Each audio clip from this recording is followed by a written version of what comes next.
Selamat pagi Bu Prima dan teman-teman. Kami dari kelompok 7 akan menjelaskan tentang proses pengendalian manajemen, perencanaan strategis, dan Renstra. Perkenalkan, saya Regita. Saya Patricia. Saya Johannes.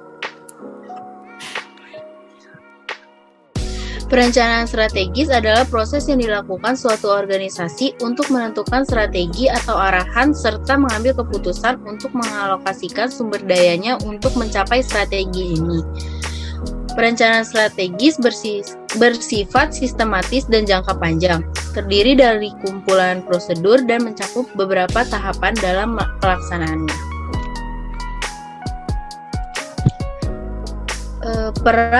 Perencanaan strategis. Yang pertama, kerangka kerja untuk mengembangkan anggaran tahunan. Anggarannya dibuat untuk mengalokasikan sumber daya untuk periode tertentu. Yang kedua, alat pengembangan manajemen. Perencanaan strategis yang berorientasi jangka panjang akan membantu pihak manajemen dalam membuat pola berpikir untuk strategi dan pelaksanaannya, sehingga dapat dijadikan sebagai media pembelajaran dan pengembangan kapasitas pihak-pihak yang terlibat. Yang ketiga, mekanisme untuk berpikir jangka panjang. Perencanaan strategis juga secara tidak langsung membuat pihak manajemen untuk berpikir dampak jangka panjang dari keputusan yang diambilnya pada saat ini, sehingga membuat manajemen lebih berhati-hati dan kreatif dalam proses berpikirnya. Yang keempat, menyamakan persepsi strategi jangka panjang.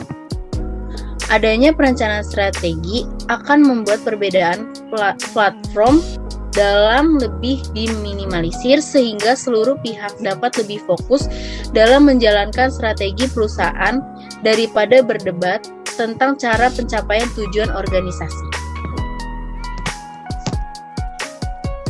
Selanjutnya, manfaat perencanaan strategis. Yang pertama, untuk merencanakan perubahan dalam lingkungan organisasi yang semakin kompleks. Yang kedua, untuk mengelola keberhasilan dengan berorientasi pada pencapaian hasil. Yang ketiga, memberikan dorongan terhadap aktivitas yang berorientasi pada masa depan.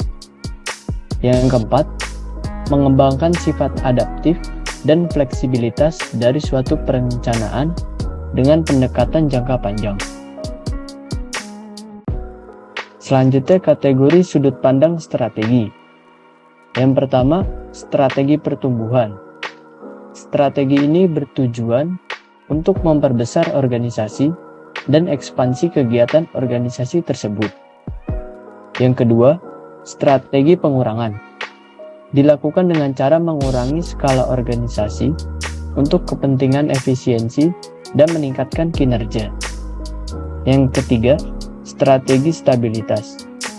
Berfokus pada kegiatan yang telah dilakukan saat ini dengan mengurangi tekanan untuk pertumbuhan dan tanpa mengurangi komitmen pada beberapa perubahan operasi utama. Yang keempat, strategi kombinasi. Strategi ini dilakukan dari beberapa strategi yang ada untuk menghadapi lingkungan yang dinamis dengan tingkat persaingan yang tinggi dan kompleks. Selanjutnya ada tahapan perencanaan strategis. Yang pertama, merancang visi, misi, dan sasaran organisasi. Visi adalah sebuah gambaran mengenai tujuan dan cita-cita di masa depan yang harus dimiliki organisasi sebelum disusun rencana bagaimana mencapainya. Misi adalah bagaimana cara mencapai visi tersebut, sedangkan rencana strategis adalah implementasi dari visi, misi, dan sasaran tersebut. Lalu yang kedua, memahami kondisi organisasi pada saat ini. Proses memahami kondisi organisasi perlu dilakukan agar rencana strategis yang dihasilkan dapat benar-benar dilaksanakan dan sesuai dengan kondisi organisasi.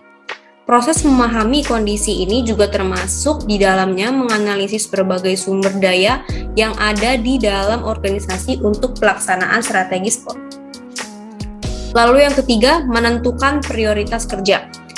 Prioritas kerja berhubungan dengan rencana apa yang akan diambil untuk terlebih dahulu dilaksanakan.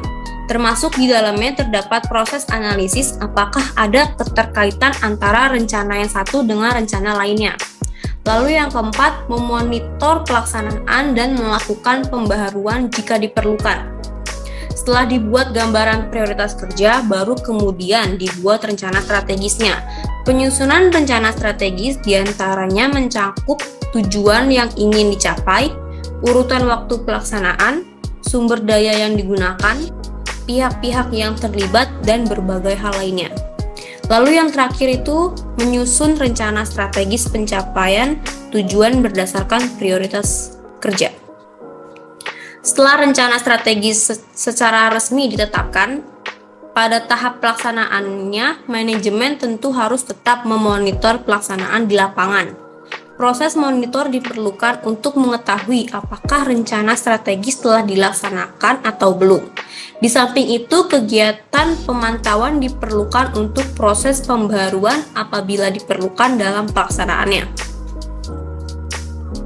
Sekian dari presentasi kelompok kami. Maaf jika ada yang salah ataupun kurang. Terima kasih.